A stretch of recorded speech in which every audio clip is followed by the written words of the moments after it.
Halo semuanya, perkenalkan nama saya Ahmad Zainkol bin Akbar dari Universitas Pembangunan Jaya di Prodi Informatika.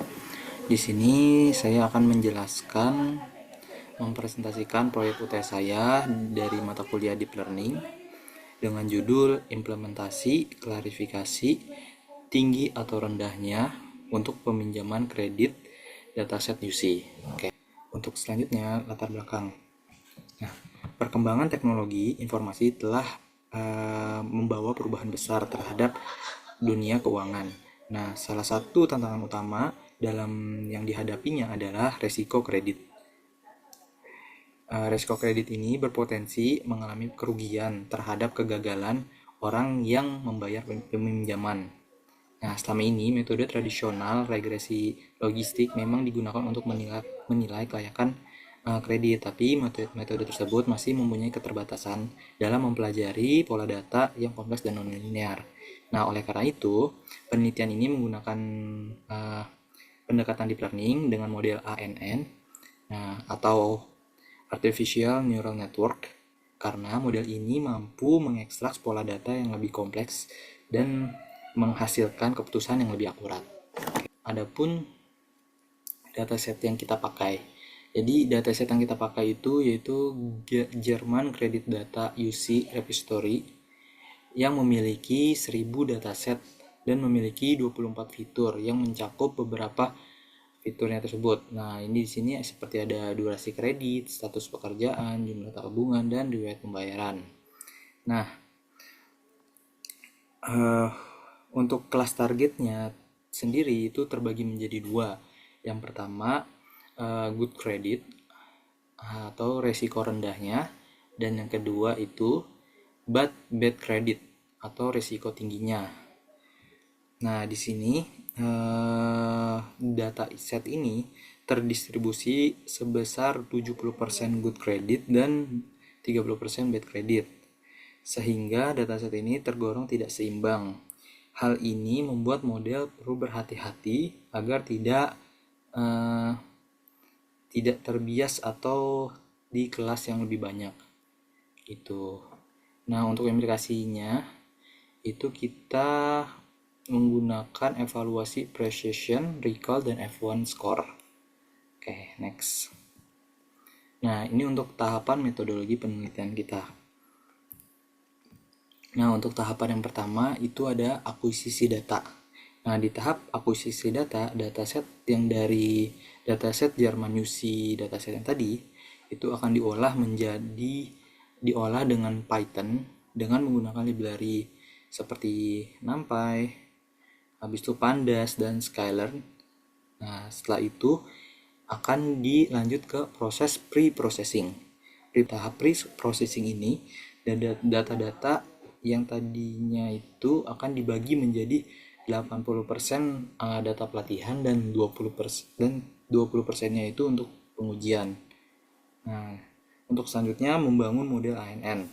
Nah, untuk pembangunan model ANN itu juga memiliki beberapa tahapnya. Yang di sini kita memakai MLP atau multi layer perception. Nah, di MLP ini memudahkan data yang kompleks yang numbering menjadi data secara akurat. Nah, di sini mempunyai 3 tahapan. Yang pertama itu ada input layer, yang kedua itu ada hidden layer, dan yang ketiga itu ada output layer. Nah, di tahapan input layer ini itu jadi 24 fitur akan dimasukkan ke dalam input layernya, dan selanjutnya akan masuk ke hidden layer. Nah, di hidden layer itu data akan dipelajari diolah dengan ReLU. Selanjutnya akan masuk ke dalam output layer atau diolah lagi dengan data sigmoid. Nah, setelah itu akan ada pelatihan model. Nah, di pelatihan model ini setelah kita mencoba itu kita mendapatkan 20 epoch dengan batch size 16. Dan ini data agar tidak overfitting gitu. Nah, selanjutnya ada evaluasi model. Nah, di evaluasi model ini, data diuji kembali menggunakan metric accuracy, precision, recall, dan F1 score, serta conversion matrix yang melihat prediksi kedua kelasnya. Seperti itu. Selanjutnya, hasil. Untuk hasilnya sendiri, di sini berdasarkan grafik di atas nih, akurasi itu pada data training meningkatkan di sekitar dari awalnya 65% menjadi 85% di akhir penelitian.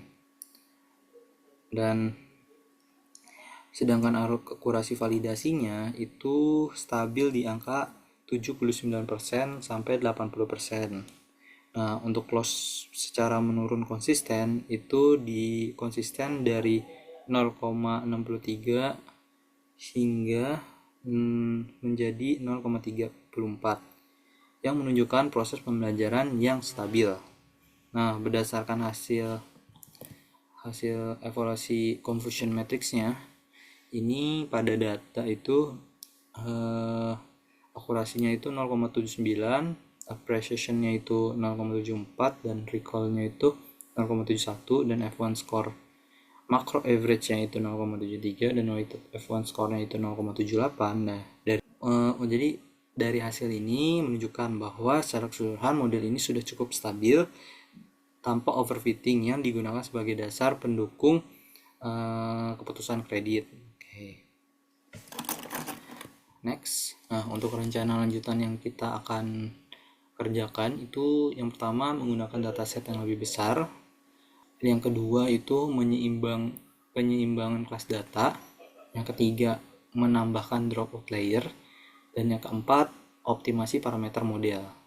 Sebagai kesimpulan, proyek ini dapat berhasil mengimplementasikan model deep learning berbasis ANN dengan akurasi sebesar 79%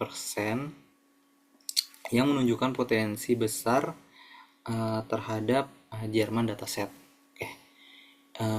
Cukup itu saja dari saya. Mohon maaf apabila ada salah kata perbuatan. Wassalamualaikum warahmatullahi wabarakatuh.